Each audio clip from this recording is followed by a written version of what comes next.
The dimly lit club pulsed with life, neon lights flickering, bass-heavy music vibrating through the floor, and bodies swaying in intoxicated bliss. As soon as I stepped inside, my eyes landed on him. Seated at the bar, sipping a whiskey on the rocks, was the most striking man I had ever seen. His vivid blue eyes cut through the dim light, sharp and penetrating, as if they could read my every thought. He had a messy mop of jet black hair, an effortless contrast to his crisp long-sleeved shirt and well-fitted trousers. He looked both polished and untamed, refined yet dangerously rugged, and, most importantly, he was older. I had always had a thing for older men. There was something about their quiet confidence, the way they carried themselves, that made them infinitely more alluring than the immature guys my age. Taking a deep breath, I sauntered over, sliding into the bar stool beside him.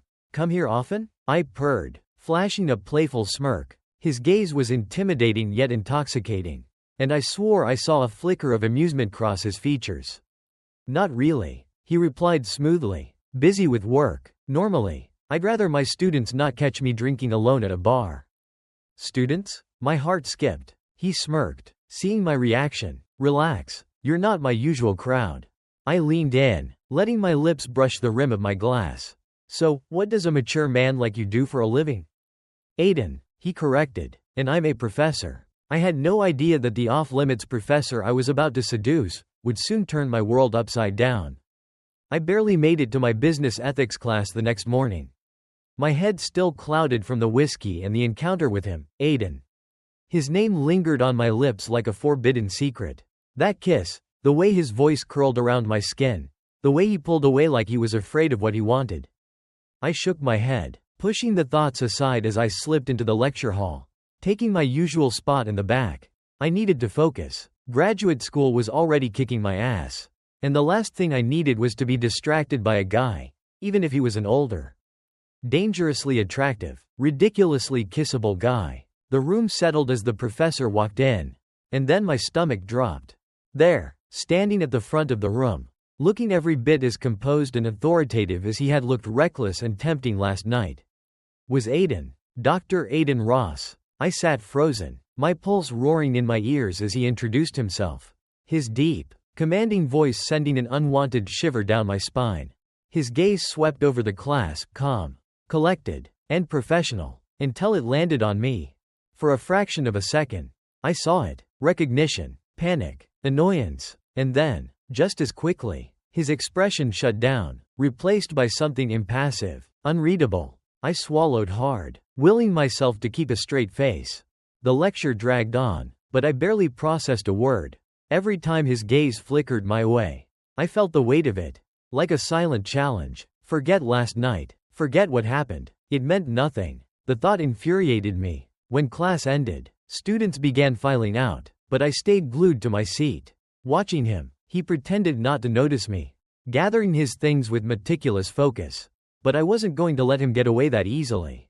As the last student left, I strode down the aisle toward him, arms crossed, determination burning in my chest. "Aiden, huh?" I said coolly, stepping in front of his desk. "Or should I say Dr. Ross?" He barely looked up. "Miss Thompson, was it?" His voice was smooth but distant. "Can I help you with something?" I scoffed. "Oh, drop the act. So do you just hang out at bars using fake names to hide your oh-so-professional professor identity?" He finally met my gaze, blue eyes piercing into mine. "Fake name?" he mused, tilting his head. "I just introduced myself as Dr. Aiden Ross to an entire room full of students. Perhaps if you'd been listening instead of staring at me, you would have caught that." I flushed, hating the way my skin betrayed me. His tone was sharp, authoritative, so different from last night's flirtatious heat. And yet, it still riled me up.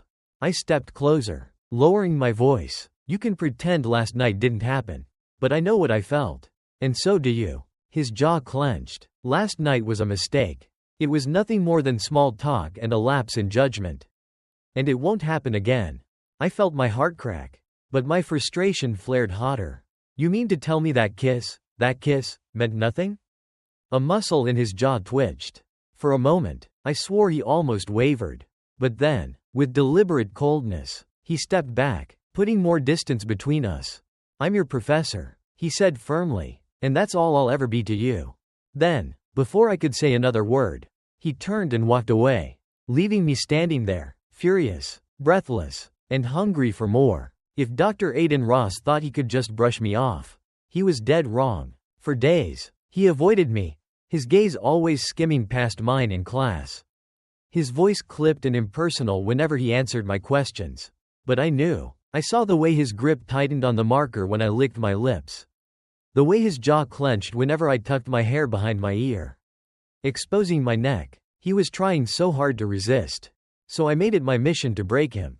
The first step? Subtlety. One afternoon, I arrived early to class and noticed him struggling to connect the projector to his laptop. It was almost adorable, this brilliant, accomplished professor defeated by a tangle of cables. So, before the next lecture, I came in even earlier and set everything up for him. When he walked in, confusion flickered across his face before realization dawned. His lips parted slightly, as if he wanted to say something, but all that came out was a gruff, "Thank you, Harper." The way he muttered my name, like it meant something, like I meant something, sent a thrill through me. The next step? Little gestures. I paid attention. I noticed that every morning, he walked into class with a hot caramel macchiato. So I left one on his desk before class started. He stared at it for a moment before glancing around the room. His eyes found me, and though he didn't say anything, I caught the way his lips curled at the edges. One afternoon, he dropped a stack of papers on the floor while rushing out of the faculty lounge. I knelt to help him, our hands brushing as we reached for the same sheet. "You don't have to," he started, but I cut him off. "You're in a rush, aren't you? Let me help." His fingers flexed like he wanted to pull away, but he let me gather the papers. Small victories, but I wasn't just playing nice. Oh no, I had a few tricks up my sleeve. During one particularly dull lecture, I absent-mindedly twirled my pen between my lips, dragging the tip across my mouth. I felt Aiden's gaze burning into me from across the room, so I went further. I bit my lower lip, just slightly, just enough to see if he'd react. His hand tightened around the marker, knuckles turning white. Then, I caught him staring, not just once, but multiple times, and when his gaze dropped to my lips again, I smirked. Gotcha. But Aiden wasn't going to make this easy. One evening, after class, I decided to wait outside his office. I had no real reason, just a burning curiosity and a desperate need to see how far I could push him. When he finally stepped out, he nearly bumped into me. "Harper." His voice was low, warning. "Aiden," I countered smoothly, ignoring the way his brows furrowed at the use of his first name. "You shouldn't be here." I tilted my head, feigning innocence. "Why not?" He exhaled sharply, his gaze dropping for just a second to my lips, to my neck, to the way my blouse dipped just enough to test his resolve. I leaned in, brushing my fingers against his tie. "Tell me, Dr. Ross," I whispered, "am I really the only one feeling this?" His breath hitched. For a brief moment, something raw and unfiltered flashed in his eyes. Then, just as quickly, it was gone. He stepped back. "Go home, Harper." And with that, he turned and walked away, his shoulders tense, rigid, like he was fighting a war inside himself. I watched him disappear down the hall, a satisfied smirk playing on my lips. This wasn't over. The game had only just begun. Aiden Ross was unraveling. He tried to pretend otherwise, to keep that damn professional mask plastered to his face, but I saw through it. I saw the way his fingers drummed impatiently on his desk whenever I entered the room. I saw the way his gaze lingered a second too long before forcing himself to look away. I saw the way he shifted uncomfortably whenever my skirt rode up just a little too high when I crossed my legs. I was winning, but then she got involved. Shayla Smith had always rubbed me the wrong way. Too eager, too desperate, and apparently, too interested in Aiden. I should have noticed sooner. The way she laughed too loudly at his rare jokes. The way she lingered after class under the pretense of asking questions. The way she dressed up on the days she knew she'd see him. But what really got under my skin was the way he let her. One afternoon, I caught them in the hallway. Shayla was practically draped over him, her hand resting on his arm as she spoke animatedly about something. Aiden didn't look particularly engaged, his face was a neutral mask, but he wasn't pulling away either. Then, as if on cue, he laughed at something she said.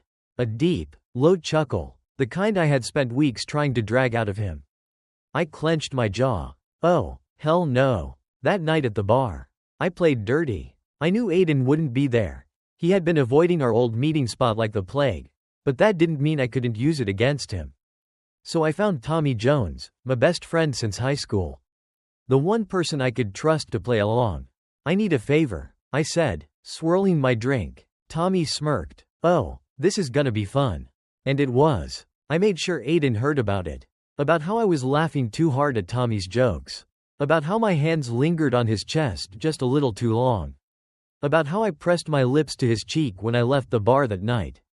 The next morning in class, Aiden was fuming. He didn't look at me once, not directly, but I felt the storm brewing under the surface. His voice was sharper, his lecture shorter, his grip on his marker tighter than usual.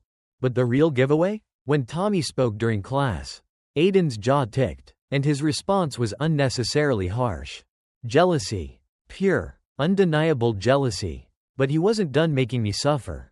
When I got my graded paper back, my stomach dropped. A failing grade. My hands clenched around the paper as I stared at the big, bold, red mark. I knew my work was solid, probably one of my best papers yet, so there was no way in hell this was about academics. This was personal. I stormed to his desk after class, slamming the paper down in front of him. What the hell is this? I hissed. Aiden barely glanced at it. Your grade, Miss Thompson. I scoffed. Don't pull the professional act on me. Aiden, we both know this is bullshit. His blue eyes darkened, but he didn't rise to my bait. You didn't meet the criteria, he said smoothly, stacking his papers like he didn't just declare war on me. I leaned in, lowering my voice. Or maybe you just can't handle the fact that I was with Tommy last night. That got a reaction. His hands tightened into fists against the desk. And for a fleeting second, I saw the fire behind his restraint. But then he smirked. Fucking smirked. Believe what you want, Miss Thompson, he said, standing up. Now, if you'll excuse me. I grabbed his tie, yanking him closer before he could escape. His breath hitched. I looked up at him, my voice a whisper. Tell me again that last night meant nothing. His Adam's apple bobbed, his fingers twitching at his sides. Then, in a single reckless, heated moment, he crashed his lips against mine. I gasped, but he swallowed the sound, his hands gripping my waist, pulling me flush against him. It was angry, desperate, and completely unhinged. We were completely lost in each other, until the sound of the classroom door creaking open snapped us back to reality. Aiden jerked away, breathless and wide-eyed, as if he just realized what he had done. This, he exhaled, running a shaky hand through his hair. This can't happen. And just like that, he turned and walked out, again. But this time, I wasn't going to let him go so easily. This time, I would break him completely. Aiden Ross thought he could run. He thought he could bury what was happening between us, shove it into a neat little box labeled mistake, and move on. But he underestimated me. He underestimated how badly I wanted him. And worse, he underestimated himself. The day after the kiss, he was a ghost. He barely spoke to me in class, his eyes avoiding mine like I was some deadly sin he had no business indulging in. But his act was crumbling. I saw the way his shoulders tensed when I entered the room.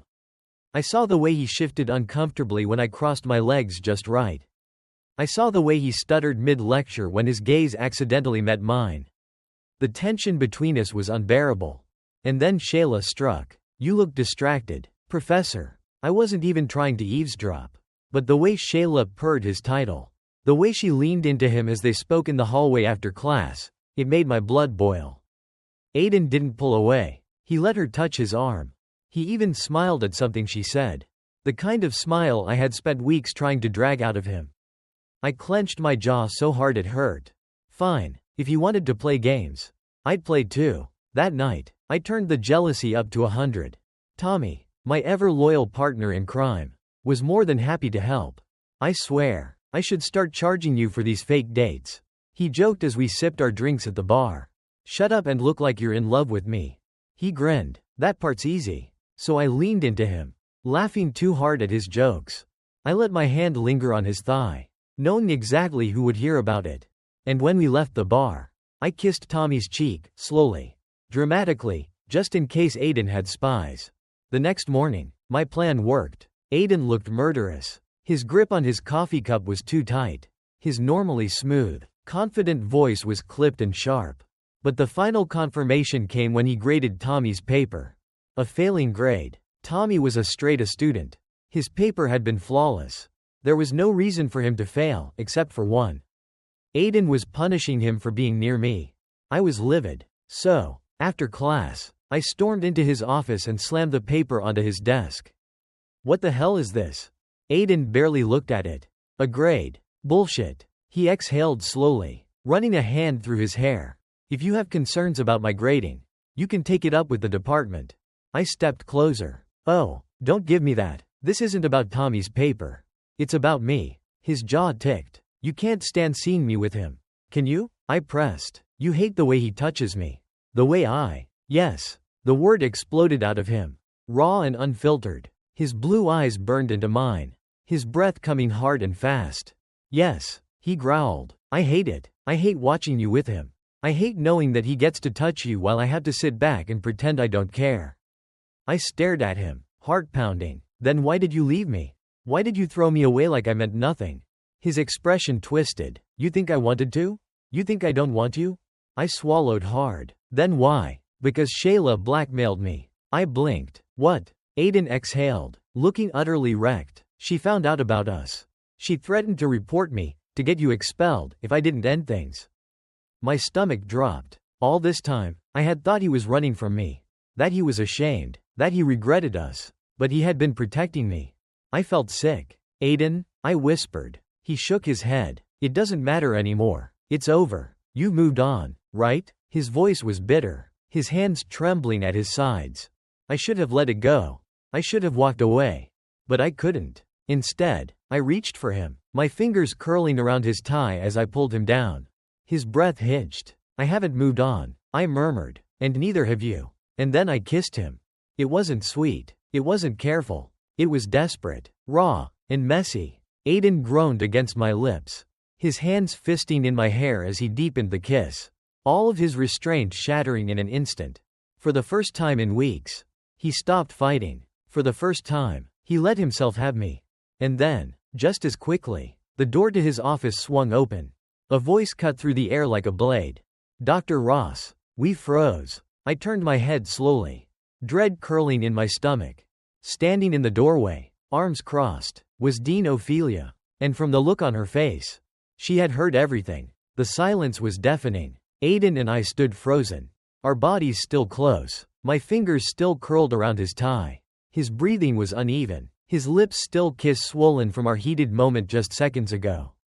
And standing at the door, her gaze sharp and unforgiving, was Dean Ophelia. She had heard everything. I stepped back immediately, my heart pounding so loudly I could barely hear my own thoughts. Aiden was the first to speak. His voice was steady, but I could tell it was a carefully constructed facade. Dean Ophelia, he said evenly, this isn't what it looks like. She arched a brow. Oh? Because what it looks like is a professor intimately involved with his student, something explicitly against the university's code of conduct. I felt my stomach drop. This was it. This was the end. Aiden's entire career, his reputation, his livelihood, was about to come crashing down because of me. And worse, my academic future was hanging by a thread. But before I could even attempt to explain, Aiden stepped forward, his expression unwavering. It's my fault, he said firmly. If there's disciplinary action to be taken, it should be against me, not Harper. My eyes widened. Aiden. He cut me a sharp glance, his blue eyes pleading with me to stay quiet. Dean Ophelia folded her arms, studying this carefully. Then, to my absolute shock, she let out a long, slow sigh and motioned for us to sit down. You both realize how reckless this is, don't you? She said, settling into a chair across from us. I swallowed. Yes, ma'am. Aiden nodded beside me. I understand. She shook her head. Aiden, you've been a respected faculty member for years. This is the last thing I expected from you. He lowered his gaze, shame flickering across his face. I never intended for this to happen.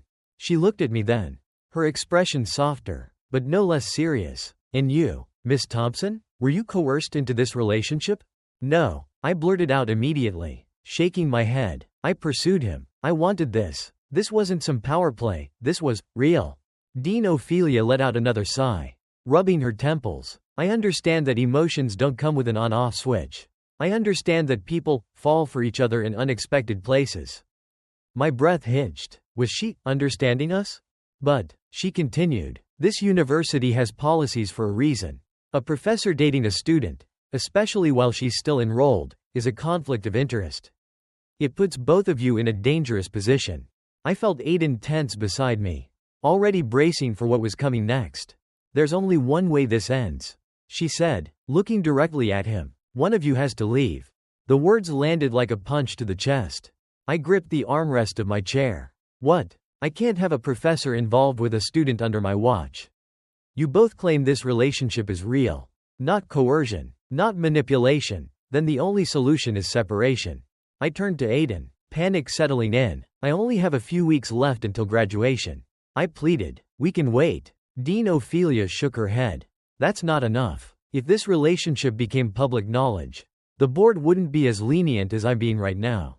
Aiden was quiet, too quiet. Then, finally, he spoke. I'll resign. My head snapped toward him. No. His lips twitched into a sad smile. His eyes soft when they met mine.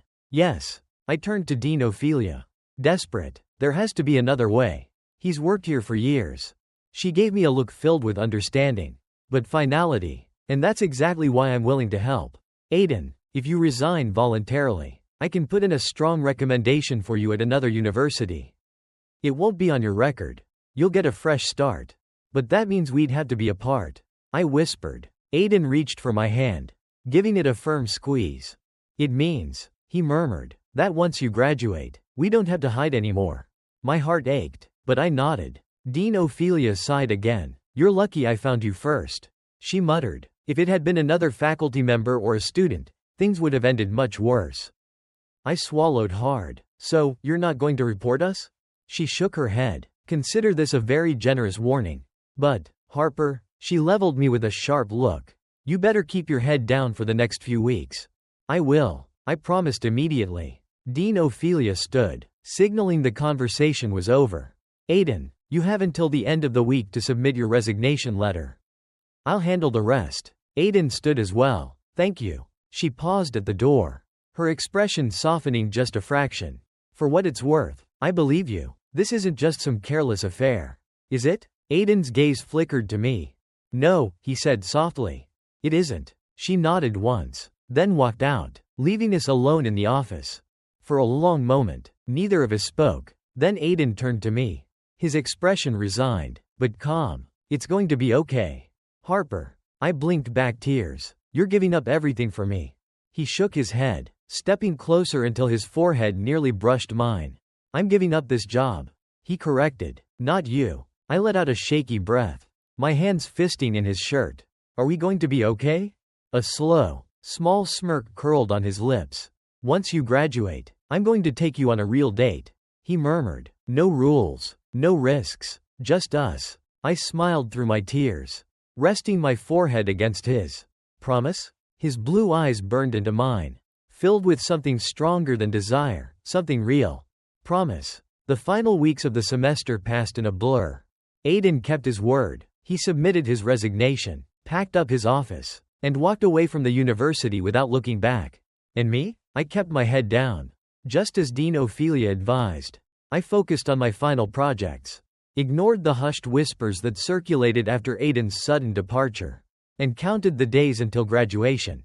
But that didn't mean I didn't miss him. The stolen glances, the electric tension in the classroom, the way his eyes would darken whenever I pushed him too far. For weeks, I had to pretend he didn't exist. And it was hell. The only thing that kept me going was knowing what came next. On the day of graduation, I walked across the stage, my diploma firmly in hand, my heart pounding for an entirely different reason. I had made it. And, most importantly, Aiden wasn't my professor anymore. After the ceremony, I wove through the crowd, scanning every face, my stomach twisted with nerves, with anticipation. Then, I saw him, leaning against a black sedan, arms crossed, looking as devastatingly handsome as ever in a crisp button-down. My Aiden. The moment our eyes met, I ran to him. He caught me effortlessly, his arms tight around my waist, lifting me slightly off the ground. "You did it," he murmured against my hair. "I did," I whispered back, clutching onto him like I'd never let go again. He pulled back slightly, cupping my face, his thumbs brushing along my cheekbones. "You're free," he said, his voice low and rough. "And so am I." I barely had time to breathe before his lips crashed onto mine. This kiss was different, not stolen, not forbidden, not tainted with guilt. It was ours. Pure, real, unapologetic. When we finally pulled apart, I let out a shaky laugh, pressing my forehead to his. "So, what happens now?" Aiden smirked. That smirk, the one that used to drive me crazy in the worst way. "Now? It was mine." "Well," he murmured, brushing a kiss along my jaw.